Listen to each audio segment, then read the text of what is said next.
Bien, queridos hermanos, estamos hablando de liderazgo y nos estamos basando en el libro de Hechos, capítulo 6, versículos del 1 al 7. Hechos 6, del 1 al 7. Dice así: en aquellos días, como creciera el número de los discípulos, hubo murmuración de los griegos contra los hebreos de que las viudas de aquellos eran desatendidos en la distribución diaria. Entonces los 12 convocaron a la multitud de los discípulos y dijeron: no es justo que nosotros dejemos la palabra de Dios para servir a las mesas. Buscad pues, hermanos, de entre vosotros a 7 varones de buen testimonio, llenos del Espíritu Santo y de sabiduría, a quienes encarguemos este trabajo. Y nosotros, los apóstoles, persistiremos en la oración y en el ministerio de la palabra. Agradó la propuesta a toda la multitud y eligieron a Esteban, varón lleno de fe y del Espíritu Santo, a Felipe, a Prócoro, a Nicanor, a Timón, a Parmenas y a Nicolás, prosélito de Antioquía, a los cuales presentaron ante los apóstoles, quienes orando les impusieron las manos. Y crecía la palabra del Señor, y el número de los discípulos se multiplicaba grandemente en Jerusalén. También muchos de los sacerdotes obedecían a la fe. Bien, hemos estado hablando un poco a manera de introducción el domingo pasado sobre el liderazgo, porque el liderazgo de la iglesia no es cualquier liderazgo, es un liderazgo especial, es el liderazgo del pueblo de Dios. Y aún en el mundo hay requisitos para ser líder. En la obra de Dios hay requisitos para ser líder. No todo el mundo puede ser líder, ¿verdad? Aspirar a querer ser líder en la obra de Dios es algo bueno, pero todo el mundo tiene que entender, incluso los aspirantes deben entender que hay requisitos que cumplir para llegar a ser líder en la obra de Dios. Y una de las cosas importantes que tiene el liderazgo cristiano es que el liderazgo cristiano tiene un componente moral. No diría, vaya, no sé, porque decir un componente pudiera parecer que estoy diciendo que es algo que le hace falta. No, vamos a decirlo de una manera mejor. El liderazgo cristiano tiene el componente moral al centro. Mire, usted puede ser líder en cualquier lugar y no es muy, puede que sí, pero no es muy necesario su comportamiento moral. Hay gente que puede tener una vida disoluta en cuanto a su matrimonio. Hay gente que puede practicar unión libre, ya ustedes saben lo que quiero decir. Y a eso no importa que él, digamos, sea un renombrado médico, no importa que sea un renombrado mecánico, o sea, no importa incluso que sea un gran militar, y muchas personas pueden seguirlo, ¿verdad? Y la historia ha demostrado que han habido grandes militares que han sido muy promiscuos y que han sido inmorales, y sin embargo en el terreno de operaciones han sido una lumbrera y la gente lo ha seguido a pesar de eso. Sin embargo, ser líder cristiano es el único liderazgo, por lo menos, porque hoy las cosas han cambiado, y yo te puedo decir que en mi experiencia cristiana yo he visto congregaciones seguir obstinadamente a líderes moralmente deficientes y mantenerlos ahí, porque son parte del grupito, porque se conocen hace tantos años, porque yo eso lo he visto, con mis propios ojos. Sin embargo, eso es una rareza. Por lo general, el líder cristiano, a diferencia de un gran cardiólogo, un líder cristiano sí necesita tener condiciones morales o condiciones espirituales, ¿verdad? Si no, no funciona esto, hermano. Honestamente, porque de eso nosotros es lo que hablamos, de fidelidad, de santidad, de pureza. Ese es el centro mismo del cristianismo de nosotros. Y no porque sea el centro mismo de nosotros, sino porque Cristo era así. Cristo era santo, ¿verdad? Cristo era sin pecado. Cristo era bien comportado, como se dice, ¿verdad? Tenía un carácter puro, un carácter santo. Entonces, tú puedes ser un cardiólogo y tener 3 mujeres y eres brillante y cualquiera quiere que tú lo operes. No se mira eso.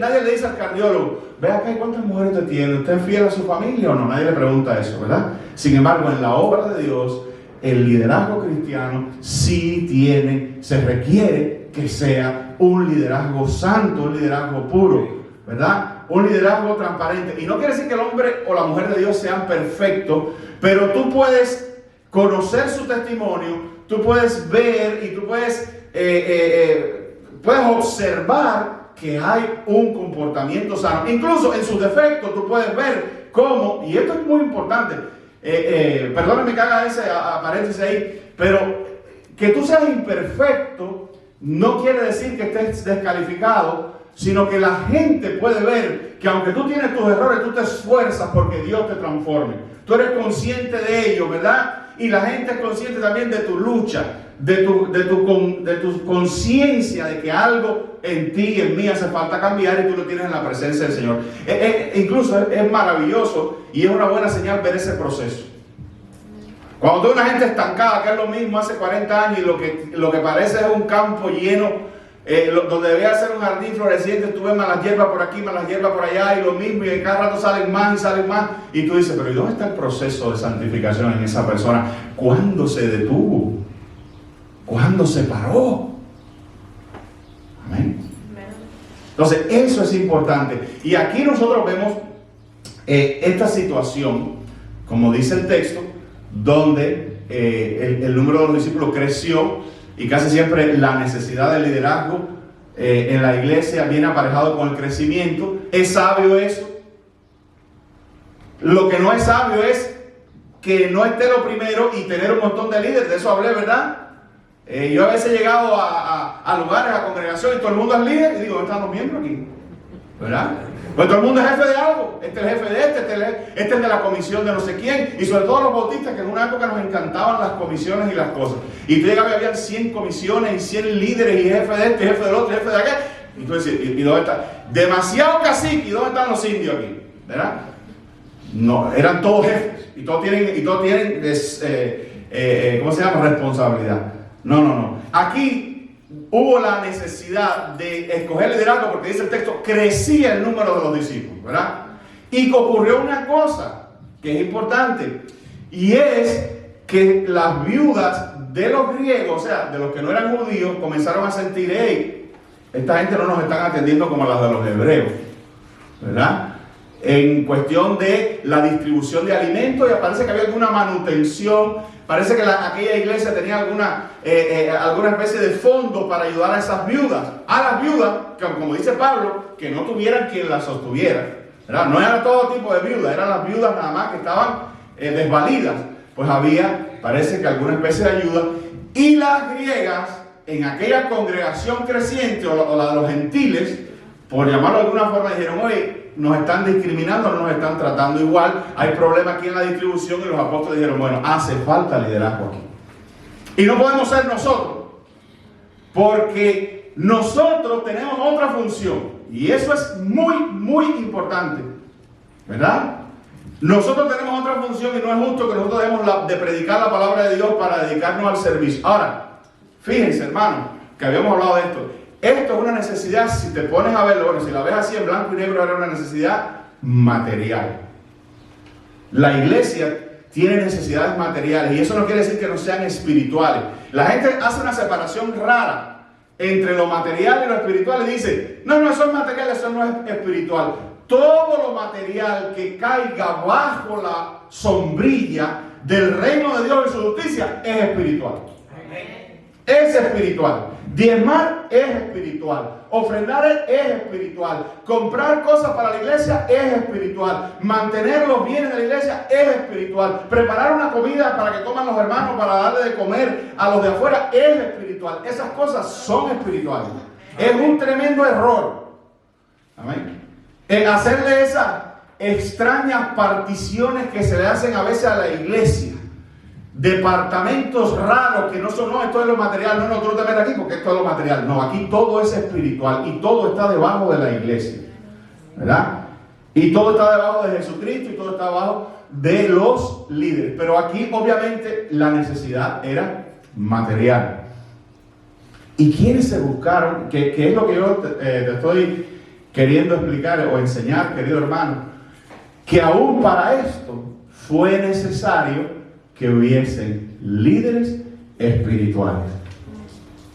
Aún en las cuestiones materiales de la iglesia hace falta, y fíjate si era necesario que hubieran líderes espirituales, porque no es muy espiritual favorecer a una viuda a expensas de las otras. Eso no es muy espiritual, lo que la Biblia llama hacer acepción de personas. Los apóstoles estaban bien ubicados, ¿verdad?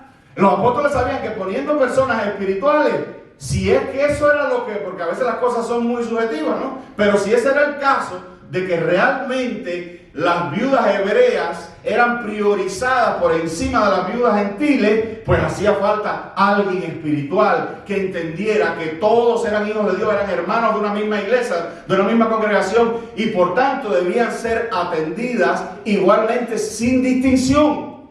Pero hacía falta un hombre espiritual que entendiera eso, u hombres espirituales que entendieran eso. Y esto, hermano, es el origen de los diáconos. Este es el surgimiento de los diáconos. Ustedes saben que en la iglesia, para no me voy a ahondar eso, pero en la iglesia a veces ha existido problemas entre el diaconado y el pastorado, porque precisamente a veces, y bueno, aquí no tenemos diáconos por el momento, ¿no? Pero a veces los diáconos no entienden cuál es su función. Como ustedes ven, ninguna función de esta es de gobierno de la iglesia, es puramente de administrar los bienes. Pero los líderes de la iglesia siguen siendo los apóstoles. De hecho, los apóstoles fueron los que encauzaron esto. Los apóstoles proveyeron el liderazgo, proveyeron el cómo, proveyeron la orientación de cómo debían escogerse los diáconos. Pero por ningún lugar en la Escritura el diácono tiene que ver con el gobierno espiritual de la congregación. En ningún lugar, ¿verdad? Eso a veces son cosas que se han ido, con el tiempo se han ido pasando de un lado para otro, se han ido confundiendo las líneas. Y también hay iglesias lugares donde se han visto necesitadas de líderes, y a veces un diácono ha tenido que tomar el control. Pero esos son rarezas que deben ser temporales, porque no hay nada más bonito y no hay nada que Dios bendiga más que el orden. Dios es un Dios de orden. Amén. Y a Dios le gusta el orden en la congregación. Amén. Entonces, hermanos, bueno, nosotros vemos esta situación de que esta situación nos sirve de plataforma y de ilustración para uno también escoger líderes, para uno saber cómo escoger los líderes. Recuérdense que nosotros dijimos, yo creo que debiéramos empezar por allí, ¿no? Aunque, como decía, este es un liderazgo intermedio, este es un liderazgo que viene después de la pastoral y todo eso. Sin embargo, estuvimos hablando un poco del liderazgo pastoral, ¿verdad? Y habíamos dicho que Dios tiene gobierno y Dios ha establecido pastores y otros líderes delegados, y son necesarios para la economía del ministerio. Amén. Son necesarios. ¿Qué quiero decir con eso? En la medida en que el ministerio se va ampliando, va creciendo, las diferentes cuestiones que surgen, como esta que surgió ahora, pero hay otras más, puede ser otra, necesita que la pastoral vaya estableciendo liderazgo. Pero lo que no está en discusión, hermanos, en ningún lugar en la Escritura, no está en discusión, y si hay un texto donde lo discuta, pues usted me lo enseña después, pero lo que sí no está en discusión, que el frente de la iglesia están los pastores, que en la Escritura tienen varios nombres. Se le llaman pastores, se le llaman ancianos, es lo mismo que anciano, es la palabra presbústero, que es de la cual nosotros obtenemos la palabra hoy que usted oye por ahí, presbítero, es lo mismo. Y también se les dice obispo, que obispo quiere decir supervisor. Son tres términos intercambiables para la misma figura, la figura pastoral. El pastor es el presbítero, el pastor es el anciano, y eso no tiene que ver con la edad, tiene que ver con el cargo.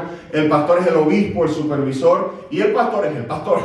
Amén. Son términos intercambiables, pero el pastor, y no es porque uno, lo bonito es que uno no llegó aquí ni quiso, yo vengo aquí a ser el jefe, no. Dios lo escoge a uno, y Dios es el que ha determinado eso así, y Dios usa maneras. Por ejemplo, los bautistas tenemos las diferentes denominaciones. Eso es otro tema, pudiéramos un día conversar sobre eso porque son interesantes, pero cada denominación ha establecido su modo de gobierno, y eso no es ni bien ni mal.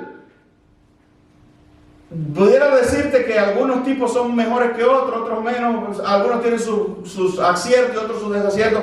Pero más o menos las iglesias hemos escogido los modos de gobierno con respecto, por ejemplo, a su funcionamiento y a la elección pastoral. La Iglesia Bautista, desde que existe, escúcheme bien, porque además esto es una enseñanza importante. La Iglesia Bautista, desde que existe, ha tenido un gobierno congregacional. Yo estoy aquí porque ustedes me eligieron. Y todos los líderes de una iglesia bautista deben estar en la iglesia bautista porque la congregación lo eligió. Eso no tiene, ahí no hay, eso está más claro que el agua en toda la historia y la trayectoria bautista, en todas las constituciones, en todas las confesiones de fe. El gobierno bautista es congregacional. La congregación elige, ¿verdad? Entonces, fíjese usted qué interesante, como lo decíamos, la iglesia bautista congregacionalmente elige sus líderes también. Amén. Pero una vez que los establece y los elige, son sus líderes, como es el caso del pastor. Entonces, ningún pastor bautista está en la iglesia bautista porque llegó y dijo, a no ser que la haya fundado, eso sí puede pasar, ¿verdad? Yo he visto eso y he sido parte de eso. Hay un momento en que uno es fundador de la iglesia, uno comienza y va a buscar a las personas y comienza, y bueno, pues uno es el pastor fundador y por lo general la iglesia va creciendo, pero ya cuando la iglesia tiene cierto número y quiere, digamos, ser parte de una convención o no, entonces, y ahí me vienen otras ideas de lo que es ser bautista. Los bautistas no nos mandan las convenciones, ¿sabía eso? ¿Por qué? Por lo que le acabo de decir, porque tenemos gobierno congregacional. Las iglesias bautistas son autónomas. Pero usted me diría, pero pastor, nosotros pertenecemos a la Asociación Bautista de Miami, pero eso es por decisión de la congregación. Eso es porque la congregación decidió en algún momento asociarse. ¿Me hago entender lo que estoy diciendo? Pero la voluntad, la decisión surge en las personas. Hay iglesias que se desasocian también. Hace poco una iglesia conocida, llamada Elevation, seguro lo han oído por ahí. Elevation era una iglesia bautista, ni yo lo sabía, eso no lo sabía nadie. Sin embargo eran bautistas. Y hace poco se desasociaron, la congregación decidió votar por separarse, por motivos que ahora no son ni muy buenos, pero bueno, te quiero decir eso. Entonces, las iglesias bautistas tienen un gobierno congregacional. Y los pastores somos hombres escogidos por Dios para pastorearla. Pero en el caso principalmente de la iglesia bautista, llegamos allí por elección de la gente. Amén, querido hermano.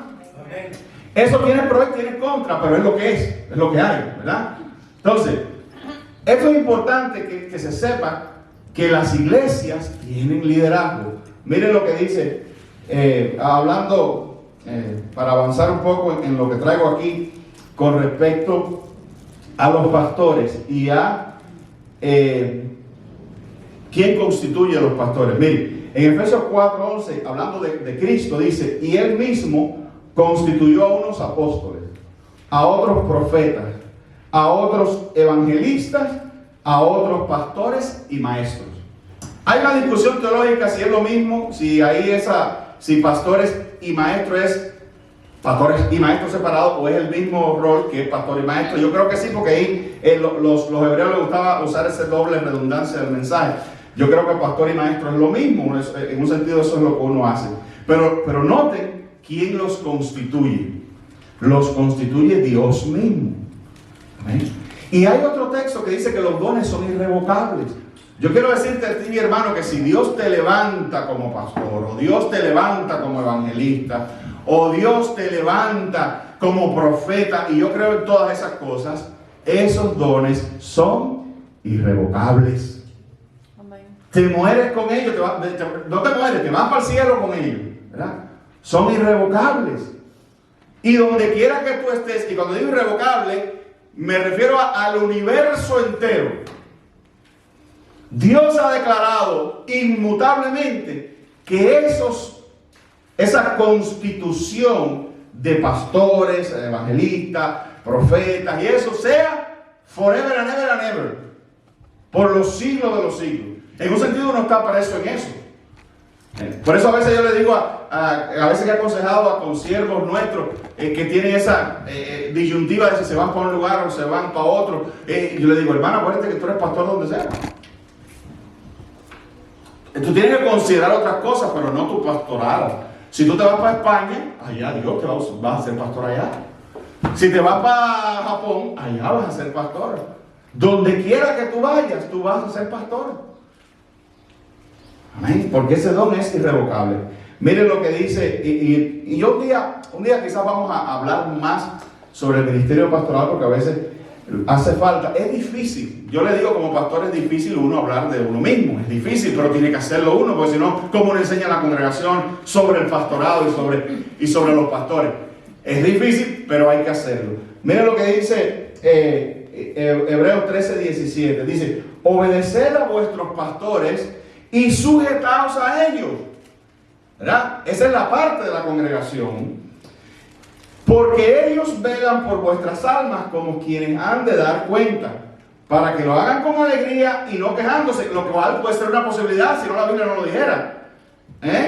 Porque esto no es provechoso. Entonces, ese versículo solo está riquísimo, ¿verdad? Tiene un llamado suave, un llamado cariñoso de parte de Dios con respecto a obedecer y a sujetarse a los pastores. Como algo establecido por Dios. Y como, a mí me llama mucho, yo me quedé pensando en esa oración, dice, porque ellos velan por vuestras almas. ¿Verdad? Ellos velan por vuestras almas y dice, como quienes han de dar cuenta. Por eso yo a veces, cuando tengo que, digamos, ser un poquito firme, para usar una palabra atemperada, pero a veces cuando yo tengo que ser firme, a la hora de poner a alguien en su lugar con respecto a la iglesia, me recuerdo de esto. Que al final del día, el que va a dar cuenta por la iglesia no es fulano, ni mengano, ni esperancejo. Es, mire, el pastor. Al final el que va a dar cuenta por la vida, por las almas de los hermanos, somos nosotros. Y a mí me llama la atención esto porque dice, ellos velan por vuestras almas. Y velar es una palabra de estar de guardia, ¿verdad? Velar es una palabra que tiene incluido tiempo. Velar es una palabra que tiene incluido preocupación. Velar es una palabra que tiene incluido atención, mirar, ¿verdad? Estar disponible. Eso es velar. Y hay gente a veces que cuestiona. Por ejemplo, yo tengo un jefe que es el team lead mío, y él está on call. Y on call significa, él siempre está on call. On call significa que él lo puede llamar a cualquier hora. Acuérdense, nosotros la gente de LabCorp trabajamos hasta por la noche. A las 11 de la noche hay gente de nosotros todavía dando vueltas, sobre todo los últimos, la gente que recoge a la última hora. Bueno, pues si ese individuo a las 11 de la noche tiene un problema, llama al jefe mío. El jefe mío a veces estaba en Colombia, porque él es de allá, y lo han llamado allá, y allá él tiene que responder, y en el medio de sus vacaciones hacer una parte. Y yo digo, caramba, no hay nada más parecido que el pastor, porque nosotros, ustedes saben, nosotros no, por ejemplo, yo ahora no termino aquí y voy y marco una tarjeta a la 1 de la tarde y digo, clic, se acabó el pastorado. Y usted me ha llamado a mí, varios de ustedes me han llamado y nosotros los hemos llamado a cualquier hora, y yo jamás le he dicho a nadie, oye, no, que yo no estoy trabajando ahora, ¿verdad? Sin embargo, si a mí me llaman de mi trabajo después de las 4 a decirme que vaya a buscar un espécimen a Monte, le digo, no, lo siento mucho, ya yo marqué, yo no tengo nada que ver con eso. Yo no tengo que velar por el alma de ustedes, ni tengo que velar por LabCorp. Obviamente yo soy una persona responsable, a lo mejor si alguien me pide que le haga un favor en el trabajo, porque mira, hay una emergencia, lo voy, y si me permiten, que es muy probable que lo hagan, si me permiten marcar, más todavía. Si me permiten ponerme en el reloj y hacer overtime, lo hago también, ¿verdad? Pero velar quiere decir que el ministerio, y esto es importante, mucha gente no entiende eso. Mucha gente piensa, no, el trabajo de él es que él va ahí y predica 1 hora, 2 horas, viene el viernes y ya se acabó. ¿Verdad que sí? y los problemas, y las necesidades, y las oraciones, y las emergencias. Nosotros estábamos un día, hermano, mi esposa no se va a olvidar de eso, un 31 de diciembre, en casa de unos hermanos en la fe, en Houston, en una deliciosa fiesta. Nada de rumba y alcohol, no. Estábamos en el puerco, ¿sabes cómo somos? Y allá en Houston en esa época no habíamos muchos cubanos, y estábamos ahí en una fiesta, y casi a las 12 de la noche suena mi teléfono. Cuando yo hago así, una hermana de la iglesia, una hermana joven de la iglesia, que su mamá se la había muerto repentinamente, le había dado un stroke, estaba en el hospital, no sé si era en el público o en el Methodist de Houston. Desgarrada en llanto, en una crisis, su madre se le murió, se le cayó, estaban ellos también de fiesta y la madre así, drop dead, con un stroke. Y yo le dije a Magali, mi amor, tenemos que salir para allá, ¿te acuerdas? Y tú estabas embarazada. Porque todos esos factores, ¿verdad? Y tuvimos que salir nosotros. Amén. Porque yo velo por el alma de ella. Imperfecto. Yo sé que hay gente que tiene quejas, podrá tener quejas, ¿verdad? Pero yo velo por las almas de mis ovejas. Y a mí me pueden llamar a cualquier hora. Óigame, aquí hay gente que me llama a mí en horario laborable, insistentemente, ¿verdad? Y yo los atiendo. Lo más que yo puedo decir es, hermano, te llamo después porque ahora voy a hacerlo, te llamo. Pero igual que timbre que yo, llamada que yo no cojo, póngale el cuño que yo le retorno la llamada después, ¿verdad? Porque yo velo por las almas de ustedes. Nosotros hemos estado miles de veces, y yo te digo esto, nosotros hemos estado miles de veces, pero muchas al coger el plato de comida y hacer así, y una llamada. Y hace poco ocurrió. Y mi esposa y yo tenemos que irnos para un cuarto o algo de eso a atender una necesidad, y la comida ahí se enfrió y se pasmó, como digo yo, ¿verdad? Porque uno vela por las almas. Ahora, lo hago con alegría, pero dice la Escritura que uno lo puede hacer también quejándose, ¿verdad? ¿Qué es, si te fijas en el texto, qué es lo que determina que un pastor se tenga que ocupar de un alma, no con alegría? Bueno, lo dice el texto, porque hay gente que ni se sujeta a uno, ni obedece, ni respeta, pero cuando tienen un problema, entonces, como dice el refrán cubano, se acuerdan de la Virgen o no sé qué, cuando truena, ¿verdad? Y es difícil, pero uno lo hace. Pero es difícil atender un contencioso y un rebelde, una gente que tú sabes que tú no le simpatizas para nada, cuando se aparece out of the blue a decirte, ay, tengo una necesidad. Sobre todo, ¿por qué? Porque no aprecia ese llamado que dice ahí, no aprecia el pastorado. La gente que no se someta, que no se someta. Oye, yo estoy cansado de decirle, yo a veces me he sentado en reuniones, como le he dicho, no hagan esto, no hagan aquello. La gente lo hace de todas formas, ¿verdad? Esa gente no se sujeta, ¿verdad? Y esos son los que hacen que el pastorado a veces sea quejumbroso para uno. Ahora, tú dirás, el pastor está haciendo una catarsis. No, son 24 años en esto. Eso viene con el territorio, querido. Believe me, I know that this comes with the territory. Esto viene con la latitud. Lo sé. Amén. Pero quien no lo sabe a veces es la gente. La gente que hace las matemáticas a veces no se da cuenta de estas cosas. Pero yo sí me doy cuenta, yo las conozco y las he vivido. Y por eso te quiero decir, hermano, esto, cuando tú me dices,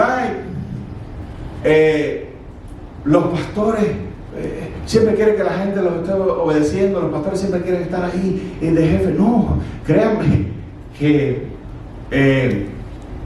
miren, déjame decírselo de esta manera. Una de las cosas que está casi siempre enfrente de mi mente cuando yo voy a tomar decisiones importantes con mi vida es cómo ellas van a impactar la congregación. Es increíble. Yo me sorprendo pensando en eso, ¿verdad? Cualquier decisión que yo vaya a tomar, yo siempre digo, y los nuevos, y los que han empezado, y la gente que me escucha, que yo sé qué va a pasar con ellos, etc. ¿Amén? ¿Por qué? Porque me he impuesto. No lo hago porque yo soy el mejor, eso le pasa a todos. A todos los pastores nos pasa eso. ¿Por qué? Porque velamos por las almas. Porque nos es impuesta necesidad, dice la Escritura. Pero a todos nos pasa eso. No importa el tamaño de la iglesia. Tú puedes decir, si la iglesia chiquita es más fácil. No, porque uno se siente conectado con sus ovejas. Aunque sean 4, aunque sean 5, aunque sean 6. ¿Verdad? Y sobre todo esas que, como dice el texto, uno sabe que los siguen a uno. Que los siguen a uno. Que esperan por uno. Que escuchan el mensaje de uno. Que se edifican con lo que uno les dice. ¿Verdad, queridos hermanos? Entonces, todo eso está incluido en esa oración porque ellos velan por sus almas. Porque ellos velan por sus almas. Y creen que a veces es difícil hacer malabares para, en el trabajo que uno tiene, de todas formas mantener la vista oteando a ver cómo está el panorama, cómo está la cosa. Hay gente que yo no veo aquí a veces y Dios me dice, échale una llamada, ¿verdad? Y a veces lo pienso y en eso se metió una cosa entonces. Y cuando viene el pastor, digo, yo voy a llamar afuera, no lo llamo. Gracias a Dios que ustedes son generosos también y ustedes entienden, porque ser bivocacional no es fácil. Y ustedes entienden y ustedes bien. Entonces, pero bueno, esto es importante. Hay siempre piensa esto. Hay 2 maneras de pastorear, hay 2 nada más. 2. Mira otra vez el versículo de Hebreos 13 y 17. ¿Con alegría o quejándose? Hay 2 maneras. Pablo decía, lo malo que uno tiene esto, que uno, como dice en Cuba, está embarcado. Porque Pablo decía, si lo hago quejándose, de todas formas la comisión me ha sido encomendada. Decía Pablo, ¿verdad? Entonces tú puedes pilotear un avión alegre, porque vas en el aire, mirando las nubes y todas esas cosas, o tú puedes pilotear un avión molesto porque qué riesgoso es, porque el avión es viejo, los controles no funcionan, el copiloto no está bien experimentado. Tienes 2 opciones, de todas formas tienes que pilotear el avión. Amén. Entonces, pero es mejor hacerlo con alegría, en un lugar donde hay sometimiento y donde hay respeto. Bien, vamos a entrar ahora en la cuestión del liderazgo. Para escoger líderes en la iglesia, y en algún momento nosotros vamos a escoger líderes aquí, o vamos a confirmar los que están, o vamos a renovar los que están, o vamos a escoger nuevos. Es lo que la congregación decide. Pero miren, ¿qué es lo primero que dice la instrucción pastoral venida de los 12 apóstoles a la hora de escoger? Dice, lo primero que viene ahí, buscar pues hermanos a quienes encarguemos de este trabajo, dice, de buen testimonio. ¿Verdad? Oigan lo que dice. El primer requisito es, para ser líder en la iglesia de Dios, hay que tener buen testimonio. Miren lo que dice Primera Timoteo 3:7. Dice, también es necesario que tengan buen testimonio de los de afuera, para que no caigan en descrédito y en lazo del diablo. Dice Santiago, voy a apurarme aquí, 1:22, dice, pero sed hacedores de la palabra y no tan solo oidores, engañando a vosotros mismos. Ahora, ¿qué es? Ven, como testimonio, de alguna manera es una correspondencia entre el comportamiento y la creencia. ¿No se dan cuenta? ¿Qué es buen testimonio? Cuando uno, con la vida de uno puede testificar de lo que uno cree. Uno sea el ejemplo, uno sea la representación de lo que uno cree, cuya figura principal es obviamente Jesucristo.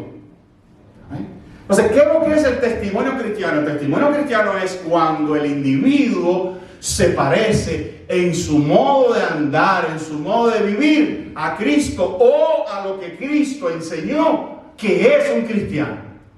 ¿Me hago? Y otra vez, no te estoy diciendo que no hay imperfecciones. Y te voy a decir otra cosa. Estas características implican tiempo, no sé si te das cuenta. implican tiempo. Eso de que fulano llegó, 3 días ya, vamos a ponerlo de jefe, no sé qué cosa. Aguanta un momento. Y el testimonio, si se convirtió ayer, ¿verdad? Y no es que sea malo, todos nos convertimos ayer, para todos hubo una mañana, un pasado, etc. Pero el testimonio, el aprendizaje, el cumplimiento de la vida cristiana toma tiempo. Es difícil que uno pueda hablar de testimonio, escoger a hermanos o hermanas de buen testimonio, si no tienen al menos algún tiempecito.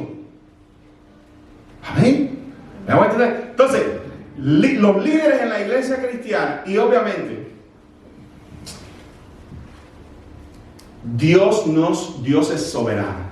¿Okay? Dios es soberano. Y Dios en una circunstancia X, en una situación X, puede hacer lo que Él quiera.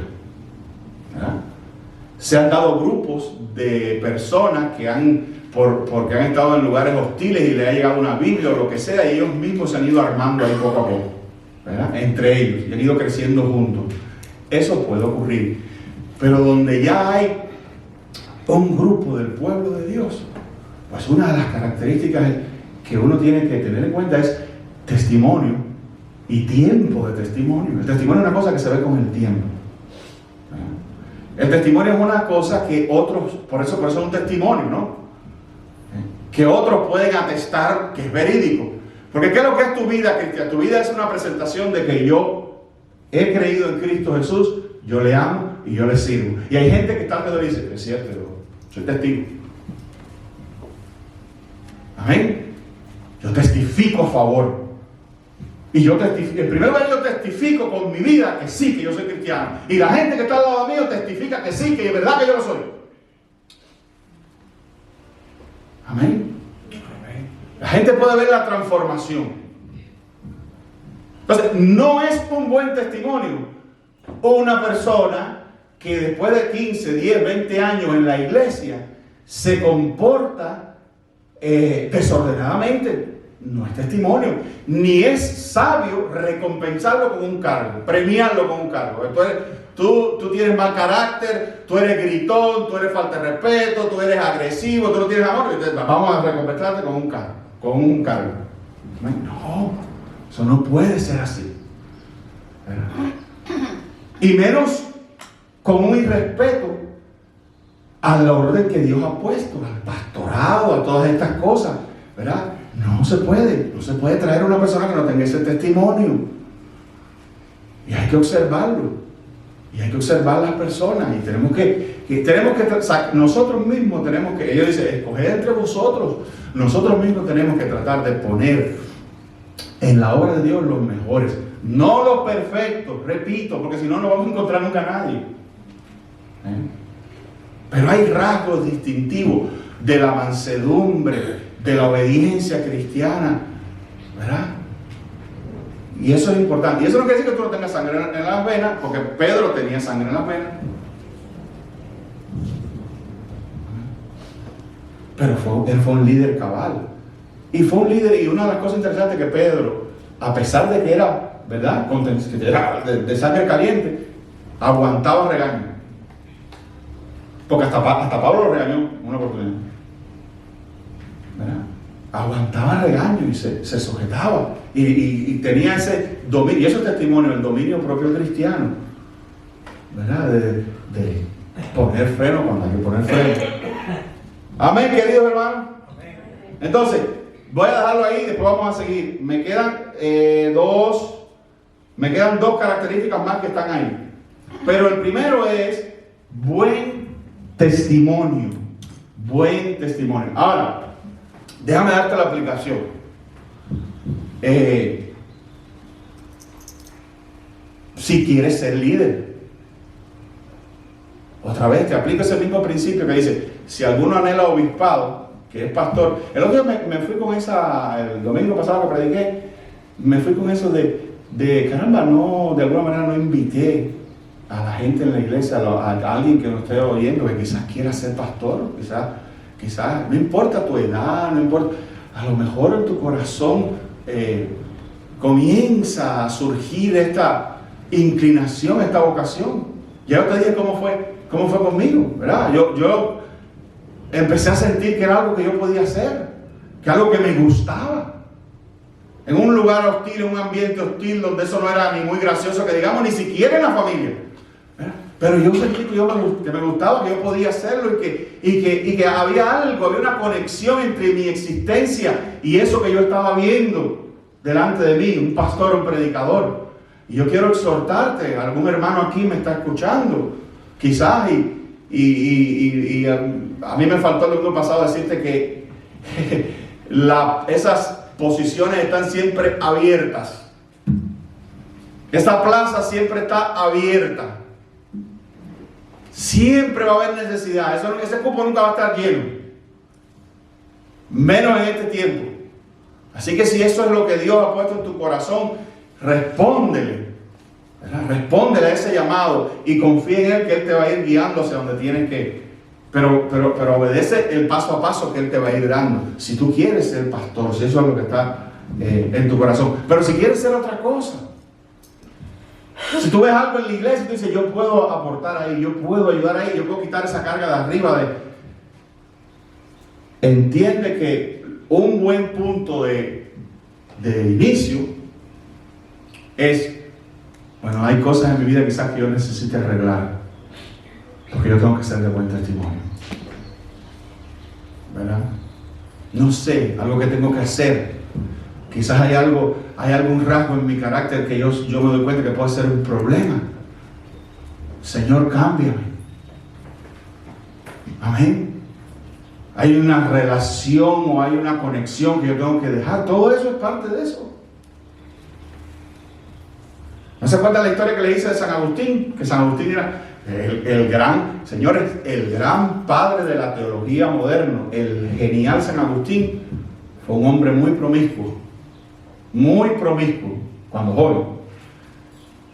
Y cuenta la historia que ya siendo Agustín, iba un día por una calle, iban predicando y salió una antigua y le dijo, Agustín, soy yo, fulana. Y le voceaba detrás de él, Agustín, soy yo, fulana. Y dicen que Agustín se volvió y le dijo, pero ya no soy yo.